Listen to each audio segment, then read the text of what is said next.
Hello students. तो आज जो है प्रीवियस 42 ईयर आईआईटी जेईई का सेक्शन ई से क्वेश्चन नंबर 4 से डिस्कस करेंगे। पिछले लेक्चर में क्वेश्चन नंबर 3 तक डिस्कस कर चुके थे, तो आज क्वेश्चन 4 से डिस्कस करेंगे। तो आपके पास फर्स्ट क्वेश्चन है, the Fischer projection of D glucose is drawn below.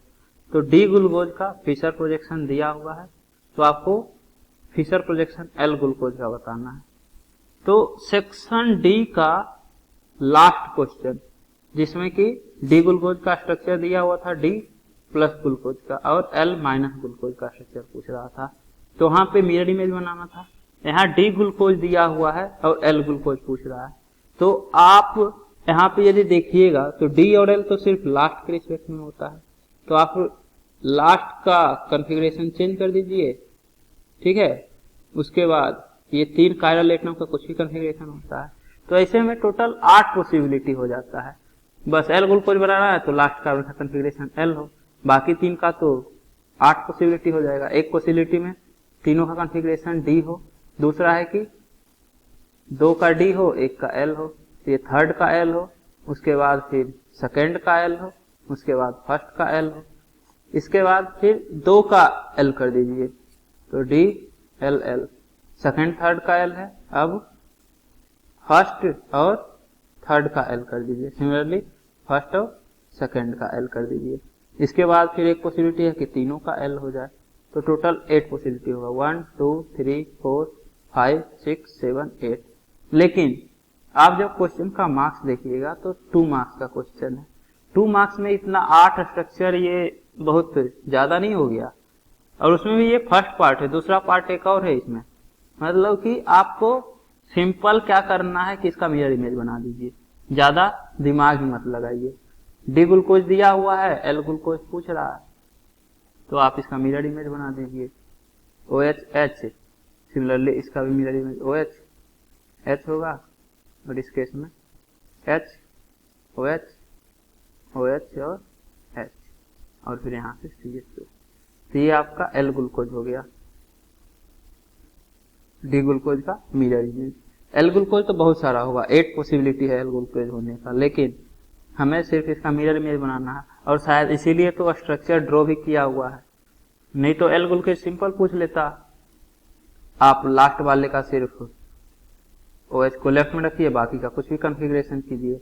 तो यहाँ पे स्ट्रक्चर देने का मकसद भी तो यही होगा कि आप सिंपल इसका मिरर इमेज बना दीजिए, और 2 मार्क्स का क्वेश्चन है, तो इसलिए भी ज्यादा दिमाग लगाने का जरूरत है नहीं। उसके बाद नेक्स्ट है, give the reaction of L glucose with Tollens reagent. तो ये एक्चुअली में आप बायोमोलिक्यूल्स एंड पॉलीमर के बाद अच्छे से कर पाइएगा।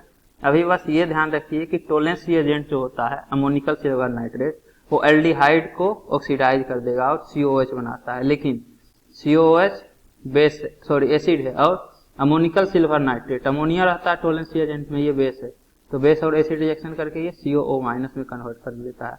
तो CHO को COO- बना दीजिए, ये आपका रिएक्शन के बाद प्रोडक्ट बनता है। COO-, बाकी सारा एज इट इज रहेगा। यहाँ नीचे CH2OH और ये एल ग्लूकोज का OH H होगा, उसके बाद फिर OH H H OH और OH H।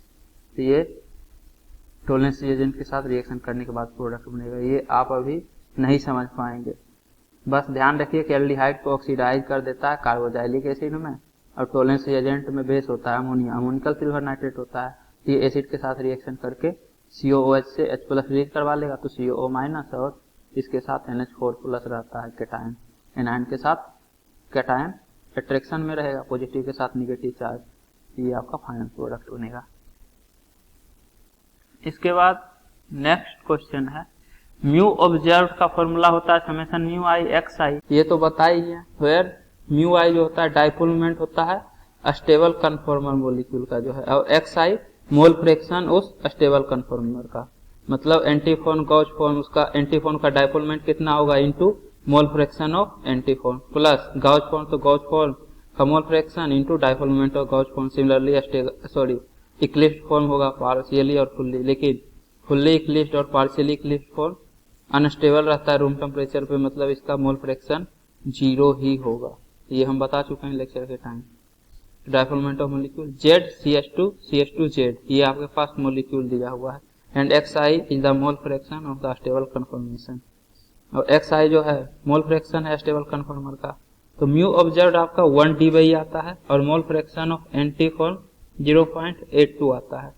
तो पहले तो बोल रहा है draw all stable conformation of D and calculate the value of mu gauche. तो आपको स्टेबल कन्फॉर्मर बताना है जेड CH2 जेड का, और म्यू गॉस का वैल्यू बताना है, मतलब गॉस फॉर्म का डायपोल मोमेंट कितना होगा। ऑब्जर्व्ड डायपोल मोमेंट दिया हुआ है, मोल फ्रैक्शन ऑफ एंटीफॉर्म दिया हुआ है। तो सबसे पहले तो स्टेबल कन्फॉर्मर बनाइए। तो स्टेबल कन्फॉर्मर इसका स्टेगर्ड फॉर्म होगा गॉस और एंटी।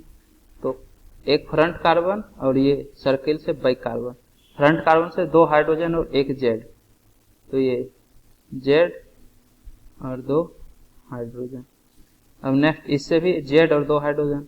तो एंटी फॉर्म के लिए जेड जो है अपोजिट साइड रखिए, और यहाँ हाइड्रोजन और ये हाइड्रोजन, तो ये एंटी फॉर्म हो गया।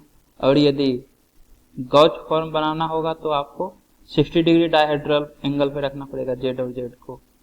तो ये इस तरह से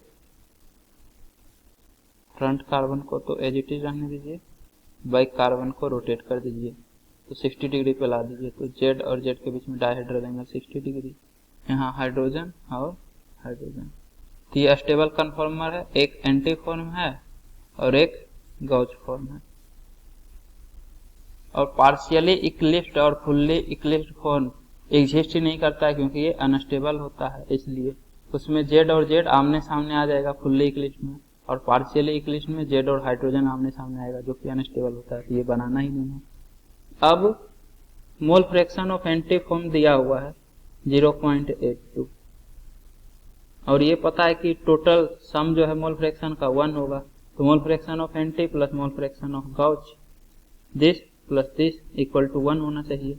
तो mole fraction of gauche for 0.18 आ जाएगा यहाँ से। अब म्यू ऑब्जर्व का वैल्यू, म्यू ऑब्जर्व आपका पॉइंट कितना दिया हुआ है, सॉरी 1 dBi, पॉइंट नहीं है। तो 1 dBi equal to dipole moment anti form का तो 0 हो जाएगा, क्योंकि जेड और जेड एक दूसरे का अपोजिट साइड है, कैंसिल आउट कर देगा। सिमिलरली हाइड्रोजन, एक हाइड्रोजन दूसरे के एंटी साइड, तो कैंसिल आउट, सिमिलरली ये कैंसिल आउट। तो 0 into mole fraction of anti form 0.82, तो ये तो 0 होगा, plus mu gauche into mole fraction, तो मोल फ्रैक्शन 0.18, तो ये 1 equal to 0 plus 0.18 into mu gauche. तो म्यू गॉस का वैल्यू होगा 1 डिवाइडेड बाय 0.8, तो म्यू गॉस होगा 1 डिवाइडेड बाय 0.18, तो 100/18। तो जब डिवाइड कीजिएगा तो इसका वैल्यू आएगा 5.55 dBi। तो ये म्यू गॉस का वैल्यू हो गया, और स्टेबल कन्फॉर्मर भी ड्रॉ कर दिए, एंटी फॉर्म और गॉस फॉर्म। इसके बाद सेकंड है draw the stable conformer of by CH deuterium by mesoform and by equal to CH3 rotation about C2 C3 bond and y equal to OH rotation about C1 C2 bond. तो आपको stable conformer बनाना है जब y का value CH3 है, मतलब CH3 CHD CH3 रहेगा, और जब y का वैल्यू OH है, और मीजोफॉर्म होना चाहिए। तो सबसे पहले तो आप फिशर प्रोजेक्शन बना लीजिए। तो CH3, उसके बाद नीचे भी CH3, इस कार्बन से एक CH3 अटैच था तो यहाँ से CH3 अटैच कर दिए। नेक्स्ट कार्बन इससे भी एक CH3, तो CH3 अटैच कर दिए। अब हाइड्रोजन और ड्यूटेरियम, तो मीजोफॉर्म के लिए हाइड्रोजन ड्यूटेरियम इस तरह से होगा, हाइड्रोजन और ड्यूटेरियम, ताकि इसमें POS वेरिएंट हो, तो ये मीजोफॉर्म है, मतलब ऑप्टिकली इनएक्टिव कंपाउंड है। अब इसका आप न्यूमैन प्रोजेक्शन बना दीजिए। तो ये फ्रंट कार्बन और ये बैक कार्बन। फ्रंट कार्बन आपका अपर कार्बन होता है, तो CH3, और right side, sorry left side में हाइड्रोजन, राइट साइड में ड्यूटेरियम। नेक्स्ट इसमें भी ऊपर CH3, राइट साइड में ड्यूटेरियम, लेफ्ट साइड में हाइड्रोजन। तो ये तो इक्लिप्स्ड फॉर्म हुआ, फिशर से न्यूमैन में कन्वर्ट किए। अब CH3 के केस में एंटी फॉर्म आपका स्टेबल होता है, ये तो पता ही है, तो इसका एंटी फॉर्म बना दीजिए। तो CH3 हाइड्रोजन ड्यूटेरियम, ये तो एज इट इज रहेगा, बाइक कार्बन से रोटेट कर दीजिए। तो CH3 को 180 डिग्री रोटेट कीजिएगा तो अपोजिट साइड आ जाएगा। तो ड्यूटेरियम जो है ये वाला इस तरफ आ जाएगा। तो यहाँ ड्यूटेरियम और ये हाइड्रोजन। तो जब बाई CH3 होगा तो मीजो फॉर्म का स्टेबल कन्फॉर्मर ये होगा। C2 C3 के लॉन्ग रोटेशन किए हैं, ये सेकेंड और थर्ड कार्बन के लॉन्ग। और जब OH अटैच होगा, जब यहाँ से OH होगा और ये भी OH होगा, तो आपका ये 1 और ये 2 कार्बन होगा, बाकी तो ये दोनों कार्बन है ही नहीं। तो C1 C2 के लॉन्ग उस टाइम करना है। तो यहाँ से आप OH और OH अटैच कर दीजिए, ये मीजो फॉर्म हो जाएगा। तो इसका भी न्यूमान प्रोजेक्शन तो इसी तरह से होगा, बस CH3 के जगह OH आ जाएगा। जैसे यहाँ पे CH3 के जगह OH पिक्चर प्रोजेक्शन में चेंज किए, तो यहाँ भी CH3 के जगह OH चेंज कर दीजिए। हाइड्रोजन, ड्यूटेरियम और CH3 के जगह OH। नेक्स्ट बाइक कार्बन में भी वही होगा, यहाँ OH, इस तरफ ड्यूटेरियम, इस तरफ हाइड्रोजन। अब आपको एक पॉइंट हम बताए थे कि यदि इंट्रामोलिकुलर हाइड्रोजन बॉन्डिंग प्रेजेंट है मॉलिक्यूल में, तो उस केस में गॉच फॉर्म ज्यादा स्टेबल होता है एंटी फॉर्म से। मतलब इसमें स्टेबल कन्फर्मर आपका गॉच फॉर्म होगा, ना कि एंटी फॉर्म। यहाँ पे इंटरमोलिकुलर हाइड्रोजन बॉन्डिंग नहीं, सॉरी इंट्रामोलिकुलर हाइड्रोजन बॉन्डिंग। तो इंट्रामोलिकुलर हाइड्रोजन बॉन्डिंग नहीं था तो एंटी फॉर्म स्टेबल होगा, लेकिन OH के केस में इंट्रामोलिकुलर हाइड्रोजन बॉन्डिंग प्रेजेंट होने के कारण गॉच फॉर्म स्टेबल होगा। तो फ्रंट कार्बन को एज इट इज रहने दीजिए, OH हाइड्रोजन ड्यूटेरियम, और बाइक कार्बन में 60 डिग्री पे OH को रहने दीजिए, डाइहेड्रल एंगल 60 डिग्री। तो 60 डिग्री रोटेट कीजिए तो OH यहाँ आ जाएगा, ड्यूटेरियम यहाँ आ जाएगा, हाइड्रोजन यहाँ आ जाएगा। तो ये आपका स्टेबल कन्फर्मर है जब बाई का वैल्यू OH होगा, और एंटी फॉर्म स्टेबल कन्फर्मर होगा जब बाई का वैल्यू CH3 होगा। इसके बाद सेक्शन F। तो सेक्शन F में इंटीजर टाइप क्वेश्चन है, तो इसका आंसर जब भी आएगा इंटीजर में आएगा, ध्यान रखिएगा। फर्स्ट क्वेश्चन है the total number of cyclic structural as well as stereo isomer possible for a compound with molecular formula C5H10। तो C5H10 का टोटल आइसोमर बताना है, structural as well as stereo. तो सबसे पहले तो इसका स्ट्रक्चरल आइसोमर बनाइए। तो इसका DU कितना होगा? तो DU होगा 5 + 1 - 10/2, number of carbon + 1 minus number of hydrogen by 2। तो DU 1 है। और साइक्लिक स्ट्रक्चर होना चाहिए, मतलब एक साइक्लिक रिंग बस पॉसिबल होगा, उसके अलावा ना तो डबल बॉन्ड होगा ना ट्रिपल बॉन्ड होगा। तो 5 कार्बन एटम का साइक्लिक स्ट्रक्चर क्या क्या पॉसिबिलिटी है? तो सबसे पहले तो 5 कार्बन एटम का मेन चेन हो, मतलब 5 कार्बन एटम का रिंग हो। अब 4 कार्बन एटम का रिंग कर दीजिए, तो एक मिथाइल ग्रुप सब्स्टिट्यूएंट्स होगा। अब 3 कार्बन एटम का मेन चेन कर दीजिए, तो 3 कार्बन एटम का मेन चेन होगा तो 2 मिथाइल ग्रुप हो सकता है, या 1 इथाइल ग्रुप हो सकता है। तो 1 इथाइल ग्रुप इस तरह से लगा सकते हैं, या 2 मिथाइल ग्रुप। तो 2 मिथाइल ग्रुप 1-1 पे हो सकता है, या 1 और 2 पे हो सकता है। इसके अलावा कोई पॉसिबिलिटी नहीं है स्ट्रक्चरल आइसोमर का। तो टोटल स्ट्रक्चरल आइसोमर 5 होगा। अब इसमें आपको स्टीरियो कंसीडर करना होगा। तो स्टीरियो के लिए सबसे पहले ज्योमेट्रिकल आइसोमर देखिए, और ज्योमेट्रिकल के बाद देखिए कि क्या वो ज्योमेट्रिकल आइसोमर जो बन रहा है वो ऑप्टिकली एक्टिव है या ऑप्टिकली इनएक्टिव है। यदि ऑप्टिकली एक्टिव रहेगा तो दिस प्लस उसका मिरर इमेज, मतलब 2 फॉर्म में एग्जिस्ट करेगा। अगर ऑप्टिकली इनएक्टिव रहेगा तो एक ही फॉर्म एग्जिस्ट करेगा। तो इसमें GI पॉसिबल नहीं है, यहाँ पे भी GI पॉसिबल नहीं है क्योंकि एक ही मिथाइल ग्रुप है। यहाँ पे भी GI पॉसिबल नहीं है क्योंकि एक इथाइल ग्रुप है। यहाँ पे भी GI पॉसिबल नहीं है क्योंकि 2 मिथाइल ग्रुप है लेकिन सेम कार्बन एटम से है, तो GI पॉसिबल नहीं है। इसके बाद नेक्स्ट, इससे GI पॉसिबल है, क्यों? क्योंकि इस कार्बन से एक CH3 एक हाइड्रोजन है, यहाँ भी एक CH3 और एक हाइड्रोजन है, तो 2 GI होगा। पहले केस में रिंग के अपर साइड में दोनों मिथाइल ग्रुप रहे तो सिस स्ट्रक्चर कहलाएगा, और नीचे हाइड्रोजन होगा। नेक्स्ट है कि अपोजिट साइड रहे एक दूसरे के, एक ऊपर रहे CH3 तो एक नीचे रहे CH3, और ये हाइड्रोजन ऊपर रह जाएगा इस केस में। तो सिस और ट्रांस 2 स्ट्रक्चर पॉसिबल होगा इसका, ये जो स्ट्रक्चरल आइसोमर है। अब GI हो गया। अब इसको देखना है कि ऑप्टिकली एक्टिव है या ऑप्टिकली इनएक्टिव। तो इस केस में POS प्रेजेंट है। देखिए आप यहाँ से बाइसेक्ट कीजिएगा तो एक हाफ दूसरे हाफ का मिरर इमेज है, CH3 का मिरर इमेज CH3, हाइड्रोजन का मिरर इमेज हाइड्रोजन, और ये कार्बन का मिरर इमेज ये कार्बन, और ये कार्बन तो इक्वल हाफ में बट गया तो 1 हाफ दूसरे हाफ का मिरर इमेज। तो इसमें POS प्रेजेंट है। तो पीओएस प्रेजेंट है तो ऑप्टिकली इनएक्टिव कंपाउंड होगा, तो ये एक ही स्ट्रक्चर है। अब ट्रांसफॉर्म, इसका पीओएस और सीओएस चेक करना होगा, तो इसमें पीओएस तो प्रेजेंट नहीं है। आप कहीं से भी इक्वल हाफ में जब बाइसेक्ट कीजिएगा तो एक हाफ दूसरे हाफ का मिरर इमेज नहीं है। यही एक चांस था कि इससे यदि आप बाइसेक्ट करते हैं तो एक हाफ दूसरे हाफ का मिरर इमेज हो जाता, लेकिन एक तरफ हाइड्रोजन है दूसरे तरफ मिथाइल है, तो मिथाइल के सामने हाइड्रोजन, मिथाइल का मिरर इमेज हाइड्रोजन नहीं हो सकता है, तो इसमें पीओएस प्रेजेंट नहीं है और सीओएस भी प्रेजेंट नहीं है। क्यों? क्योंकि आप कोई भी ऐसा पॉइंट नहीं ले सकते हैं जहां से कि आप सेम डिस्टेंस अपोजिट तरफ चलिएगा तो सेम एटम मिल जाए। एक तरफ तो CH3 मिल रहा है लेकिन ये ट्रेंगुलर है, तो इसके सामने ये इक्वली यहाँ से कोई एटम अटैच होना चाहिए, जबकि ट्रेंगल में कॉर्नर से एटम अटैच रहेगा, तो यहाँ कोई एटम ही नहीं है। सिमिलरली इस तरफ चलिएगा तो आपको एटम मिलेगा, लेकिन अपोजिट तरफ जब जाइएगा इस तरफ तो एटम नहीं मिलेगा। सिमिलरली ये कॉर्नर में इस तरफ एटम मिल रहा है, इस तरफ एक भी एटम नहीं मिल रहा है हवा में, तो सीओएस भी प्रेजेंट नहीं है। तो ये ऑप्टिकली एक्टिव है, ऑप्टिकली एक्टिव है तो दो फॉर्म में एग्जिस्ट करेगा, दिस प्लस इसका मिरर इमेज।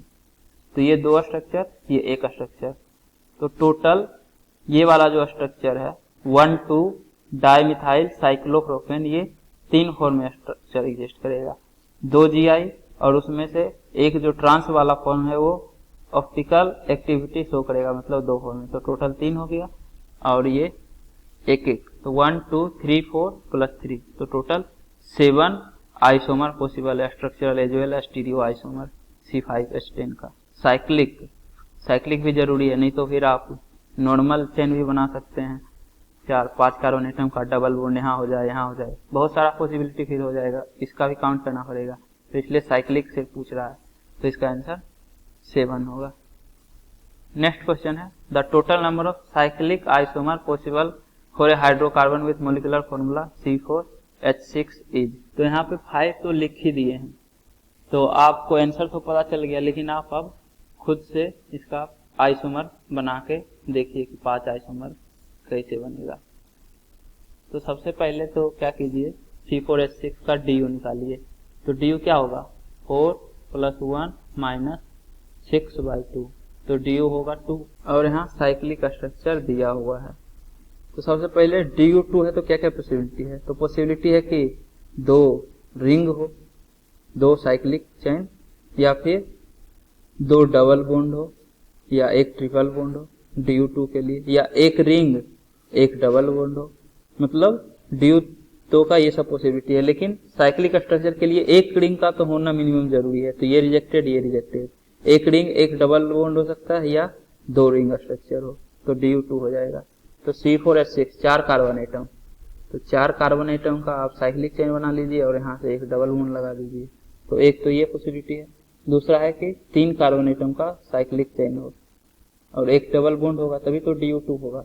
तो डबल बॉन्ड होने का पॉसिबिलिटी एक तो ये है, दूसरा पॉसिबिलिटी है कि यहाँ से डबल बॉन्ड हो, तीसरा पॉसिबिलिटी है कि यहाँ से डबल बॉन्ड हो। तो ये तो 4 स्ट्रक्चर बना है, लेकिन आंसर तो 5 है, अभी थोड़ा देर पहले बताया। एक्चुअली में एक स्ट्रक्चर आप भूल रहे हैं, ये देखिए इस तरह से ये दोनों, मतलब 2 रिंग पॉसिबल, तो ये DU2 फॉलो कर रहा है, ये भी तो C4H6 का आइसोमर हो सकता है। देखिए 1 2 3 4 कार्बन एटम, इससे 2 हाइड्रोजन अटैच रहेगा, इससे भी 2 हाइड्रोजन और इससे एक एक हाइड्रोजन, तो C4H6 मोलिकुलर फॉर्मूला भी है, तो ये भी एक पॉसिबिलिटी है। तो टोटल 5 आइसोमर इसका होगा। और टोटल आइसोमर पूछ रहा है, आप देखिए इसमें total number of cyclic isomer, तो अब आप इसमें स्टीरियो आइसोमर भी देख सकते हैं, लेकिन इसमें स्टीरियो आइसोमर पॉसिबल नहीं है। क्यों? क्योंकि यहाँ तो पॉसिबल नहीं होगा, यहाँ डबल बॉन्ड है, तो डबल बॉन्ड के दोनों तरफ हाइड्रोजन ही है, एक हाइड्रोजन एक हाइड्रोजन, तो ये भी GI के लिए एलिजिबल नहीं है। ये डबल बॉन्ड, यहाँ देखिए इस कार्बन से 2 सेम एटम अटैच्ड है हाइड्रोजन, तो GI के लिए एलिजिबल नहीं है। सिमिलरली यहाँ पे भी एक CH3 और एक हाइड्रोजन, तो रिंग के अंदर यदि डबल बॉन्ड है तब तो एक एक एटम भी अटैच्ड रहेगा, तब तो वो GI करेगा ही नहीं करेगा। ये हो गया, ये हो गया, ये हो गया, इस केस में भी एक एक हाइड्रोजन अटैच्ड है, तो सिंपल ये sp2 हैवी डाइड हो जाएगा, तो प्लेनर है, तो एक ही प्लेन में है तो सेम ही डिस्टेंस होगा, तो पॉसिबिलिटी ही नहीं है, तो ये सब तो नहीं होगा। यहाँ पे पॉसिबिलिटी बनता था, लेकिन दोनों सेम एटम है डबल बॉन्ड से अटैच्ड, तो GI के लिए एलिजिबल नहीं है। तो GI शो नहीं करेगा तो फिर फर्दर आगे स्टीरियो आइसोमर भी नहीं करेगा, तो टोटल 5 स्ट्रक्चरल आइसोमर ही बनेगा और टोटल आइसोमर भी यही है, structural isomer equal to total isomer. अगर स्टीरियो आइसोमर पूछता तो 0 स्टीरियो आइसोमर, एक भी स्टीरियो आइसोमर शो नहीं कर रहा। इसके बाद अगले लेक्चर में क्वेश्चन 3 से डिस्कस करेंगे। तो उम्मीद करता हूँ कि आपको ये वीडियो पसंद आई होगी। यदि आपको ये वीडियो पसंद आई है तो इसे लाइक करें, कमेंट करें और अपने दोस्तों के बीच शेयर करना ना भूलें। Thank you.